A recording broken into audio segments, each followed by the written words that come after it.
காலையில் எழுந்திரிச்சோன்னே பார்த்தா இந்த பொண்ணு வந்து மொட்டை பண்ணி தனியாக நின்றுருக்கா. ஏன் இங்கே வந்து நிற்கிற அப்படின்னு கேட்டதுக்கு எதுவுமே பேச மாட்டேங்கிறாங்க. எங்கள் வீட்டுக்கு போகணும் அப்படின்னு மட்டும் சொல்கிறா. இவங்களும் ஃபார்மாலிட்டி டீ மட்டும் போட்டு கொடுத்துட்டு அவங்க வீட்டுக்கு கூட்டிட்டு போகிறாங்க. போனால் அவங்க அம்மா வந்து இந்த பொண்ணு சொல்கிறது காதிலே வாங்கிக்க மாட்டேங்கிறாங்க.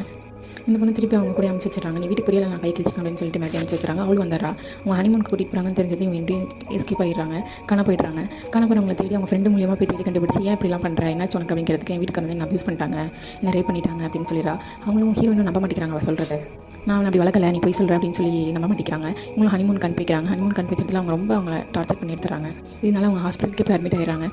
இப்போ தான் வந்து ஹீரோயின் அவங்கள நம்புவாங்க. சொல்லு என்னாச்சு அப்படின்னு கேட்டதுக்கு என்னால் ரொம்ப பயமுறுத்திட்டாங்க அப்படின்னு சொல்லிடுறா. நம்ம வீட்டில் சொன்னால் இதை புரிஞ்சுப்பாங்க அப்படின்னு சொல்லிட்டு வீட்டில் சொல்கிறாங்க. வீட்டில் கண்டுக்க வெளியே போய் போராடலாம்னு சொல்லிட்டு வெளியே போய் அவங்க தாத்தா மூலியமாக வந்துட்டு போய் கேஸ் கொடுக்க பார்க்குறாங்க. ஆனால் வந்து நான் போய் கம்ப்ளைண்ட் கொடுக்க மாட்டேன்னு சொல்லிட்டு கம்யூனிஸ்ட் எல்லாத்தையும் கிழிச்சு போட்டுறாங்க. எப்படி அவங்க மாமா வந்து ஏமாற்றி அவங்களை வீட்டுக்கு வர வச்சுறாங்க. வீட்டுக்கு வந்து அந்த பாட்டி இருந்துட்டு வெளியேருந்து போராடுறது வீட்டிலேருந்து போராடுங்க அப்படின்னு சொல்லிடுறாங்க. இவங்களும் ஒரு பூஜை மாதிரி வைக்கிறாங்க. அந்த பூஜையில் வந்து எல்லாத்தையும் சொல்லிடுறாங்க.